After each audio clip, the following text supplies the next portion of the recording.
Bienvenue sur Arcane 17, le podcast d'une voix, celle de la vie. Les voix qui osent s'ouvrir à la guérison, à l'espoir, ces voix qui veulent croquer la vie à pleines dents.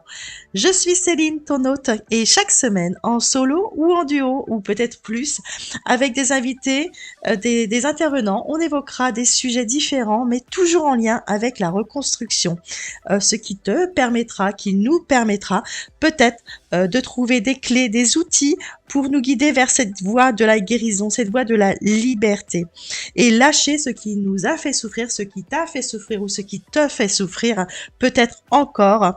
Alors, tu es prêt à découvrir toutes ces femmes courageuses qui vont venir témoigner, qui vont intervenir avec moi? Eh bien, écoute, je te laisse t'installer confortablement et suis la voie. Allez, on rentre dans le vif du sujet. Alors moi aujourd'hui, je vais te faire partager, te dire pourquoi j'ai choisi d'appeler la chaîne Arcane 17. Ça va être le premier podcast, ça va être en solo donc. Eh bien, tu ne le sais peut-être pas, mais j'ai une autre chaîne YouTube qui se nomme Eden Mood et qui est ciblée sur la cartomancie, notamment le tarot. Eh bien, Arcane 17, dans le tarot, c'est une carte et elle définit l'étoile. C'est ma carte préférée d'ailleurs. L'étoile signifie la guérison, l'espoir. Tu comprends pourquoi j'ai appelé ma chaîne Arcane 17 maintenant. Elle signifie aussi le bon chemin, être guidé, la direction, la bonne direction, le vœu qui se réalise, la connexion. Eh bien, pour moi, c'était tout à fait ce qui représentait, ce que je voulais que cela représente en fait l'image. Pourquoi? Parce que pour moi, une étoile, ça brille. Toutes les femmes qui viendront témoigner ou intervenant, je veux qu'ils fassent en sorte que ces échanges d'espoir eh bien brillent. Je te parle ici un peu, je vais te parler un peu de mon parcours et parce que je pense que c'est important de savoir pourquoi j'en suis arrivée à Arcane 17. Peut-être que si tu n'as pas regardé les deux vidéos déjà de présentation, ou si tu l'as fait, tu as compris que j'ai été victime d'un féminicide il y a 5 ans pile lorsque je te parle là aujourd'hui. On est dans la semaine malheureuse anniversaire et on va en parler beaucoup sur Arcane 17, mais surtout de l'après. Moi, ce qui m'intéresse, c'est l'après. Et bien après après ce 5 juillet 2019, j'ai eu quelques mois après ce drame, je dirais 2 mois après, un éveil spirituel un peu un peu brutal comme ça. Des éveils spirituels, comment dire, ça se définit par énormément de façons, hein, ça vous arrive pas comme ça, c'est qu'on n'est pas tous identiques par rapport à ça. Moi, ça m'est arrivé comme ça dessus, mais j'ai accueilli assez aisément par contre, parce que pour moi, ça m'a aidé à ce moment-là. Bien sûr, autour de moi, on disait que j'étais folle, ce qui me fait sourire encore aujourd'hui, mais parce qu'on pense peut-être encore que je suis folle, mais moi, ça m'est complètement égal. Et, mais pas à ce moment-là, en fait. Les gens en face de moi qui me disaient ça ne se rendaient pas compte qu'ils me faisaient encore plus de mal. Mais moi, je me suis quand même raccrochée à cela. Ça me faisait mal parce que je ne savais pas en plus ce que l'on m'apportait à ce moment-là. Je savais que ça me faisait du bien, mais de voir les autres qui ne comprenaient pas, ça me faisait souffrir. Bon, mis à part cela, je me suis accrochée réellement à ça, à mon éveil. Et cet éveil, eh ben, ça a été un outil de reconstruction pour moi. Et encore aujourd'hui, je le dis, de survie. J'ai évolué avec les tarots et mon éveil, ben, j'ai fini par créer une chaîne YouTube il y a 4 ans et aujourd'hui vraiment, je suis fière hein, d'avoir créé cette chaîne et puis de pouvoir aider peut-être des personnes, comme j'essaye ici de t'aider si tu l'entends en tous les cas. Moi, ce que je veux te faire entendre ici, c'est que cela a été un moteur pour moi. Et, et quand on vit un drame, je peux peut-être te donner peut-être une clé, un outil qui peut t'aider si tu as vécu un drame, si tu as vécu une agression, si tu as vécu, même si tu es au bord du gouffre, hein, parce que on peut être au bord du gouffre sans avoir vécu un drame. On peut être au bord du gouffre, un burn-out, enfin, je ne sais pas. D'accord? Peut-être que ça va t'aider. En fait, moi, c'est le fait d'avoir eu cet éveil, ça a été un outil moteur. C'est-à-dire, je me suis concentrée que là-dessus. Oui, peut-être que j'ai délaissé ma famille, oui, peut-être que j'ai délaissé mes enfants, mais à ce moment-là, je n'en étais pas capable. Je n'étais pas capable de, euh, de, de, de supporter, d'aider et de porter toute ma famille. Je n'étais pas capable. Et, j'étais au bout, à ce moment-là, là où je vous parle, au moment où je vous parle de cette époque, le matin, je ne me levais plus le matin. La seule chose que qui me motivait, en fait, c'était de regarder mon horoscope sur YouTube. Je regardais, c'est fou, vous allez me dire, mais elle était folle. Mais non, non, non. Je vous assure qu'après un drame comme ça, quand vous descendez au plus bas dans l'enfer, c'est l'enfer. Hein, d'ailleurs, je l'ai appelé les enfers dans mon livre.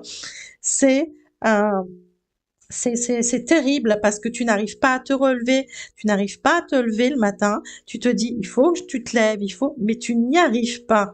D'accord? Moi, pourquoi je regardais mon horoscope? Je vais vous dire pourquoi je regardais mon horoscope tous les matins, parce que je voulais savoir si j'allais être en vie le lendemain.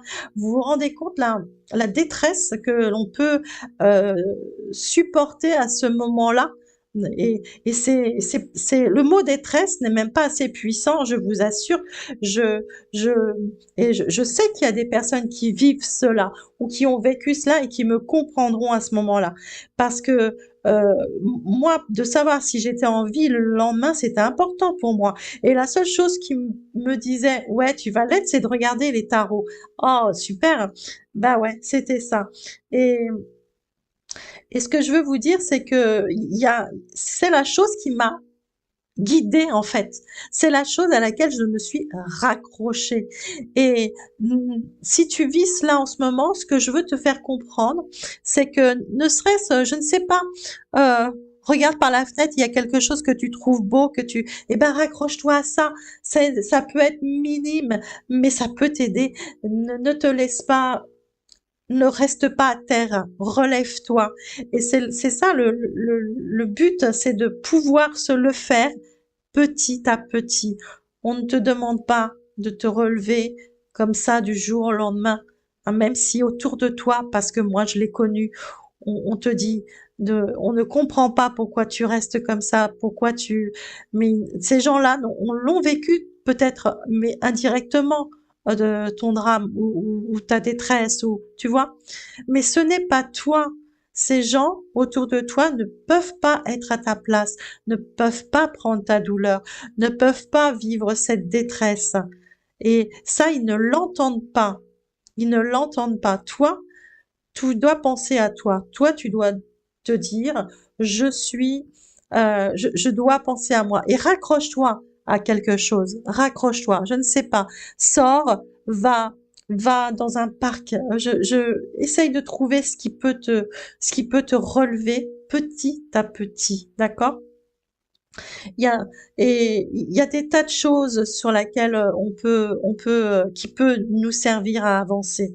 Et on réagit tous différemment. On a chacun notre petit moteur comme ça. Moi, ça a été les tarots, mais pourquoi? Parce que j'ai eu cette merveilleux éveil qui m'a aidé, qui m'a transcendé, qui m'a transformé, qui aujourd'hui euh, je lui dis merci, quoi. Merci à cet éveil parce que je suis en vie et c'est grâce à toi aussi, d'accord? Parce que la première personne à qui vous devez dire merci, la première personne à qui tu dois dire merci, c'est toi. C'est toi parce que tu es une belle personne, d'accord? Se focaliser sur une seule chose, alors qu'on est au bord du gouffre, c'est la seule chose pour moi, euh, qui euh, tu dois vraiment te laisser guider. Tu vas trouver, d'accord? Voilà, c'est très important. Je vais te dire aussi, je vais te raconter comment je l'ai vécu cet éveil avec ces tarots, parce que tu vas me dire oui, enfin bon, tu regardais YouTube et puis voilà. Mais non, ça s'est passé différemment. Je regardais YouTube tous les matins et je ne savais pas pourquoi j'étais attirée. Ça, c'était au tout début, vraiment quand j'étais au bord du gouffre.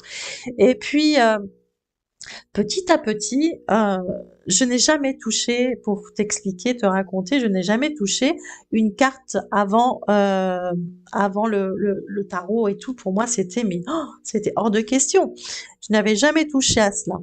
Et lorsque je regardais les tarots au début, ça me faisait un petit peu peur, mais j'avais besoin, d'accord? Tu l'as compris ça. Et, et ensuite est arrivé un mois, 2 mois après, où j'arrivais à lire les cartes.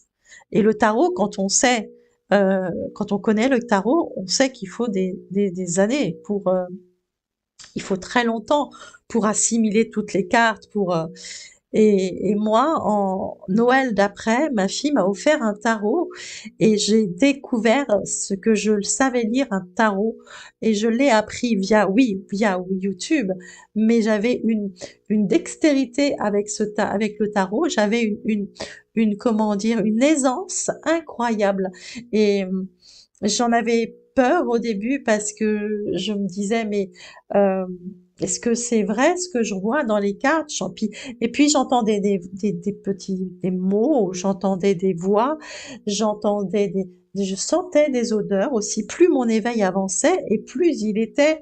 C'est pour ça que je te disais que c'était brutal parce que je ne comprenais pas, mais ça me faisait pas peur. J'étais bien avec ça, j'étais sereine. Je vous l'ai dit, je l'ai accueilli assez sereinement. Et et moi, eh ben, c'est ce qui m'a relevée et, et, et je te promets que en 6 mois, je n'étais plus déjà la même femme. Je n'étais pas reconstruite du tout, hein. C'est pas du tout ce que je te dis. C'est simplement que j'avais mon accroche-cœur là, comme ça, et que je me raccrochais à ça. Et, et c'est tellement important d'avoir cette petite chose à laquelle tu peux te raccrocher parce que des fois tu peux pas entendre, tu ne veux plus entendre, voilà, alors tu as besoin de cette petite bulle d'air et il faut que tu te la trouves, ta petite bulle là où tu peux euh, te mettre dedans, te recueillir dedans et voilà, les foutez-moi la paix, je vais dans ma bulle, laissez-moi tranquille. Tu as besoin de ça et ça, c'est peut-être un outil que tu peux te trouver qui pourra peut-être t'aider pour avancer dans cette direction en tous les cas. Euh, voilà, c'était le premier podcast. J'espère que tu me prendras pas pour une folle parce que voilà, mais non, je ne suis pas folle. Je t'assure que je veux t'aider. Tu as besoin de moi et j'ai besoin de toi aussi. On a tous besoin les uns des autres pour avancer. D'accord? Voilà ma lumière, je te laisse là et puis écoute, je te laisse guider par la voix.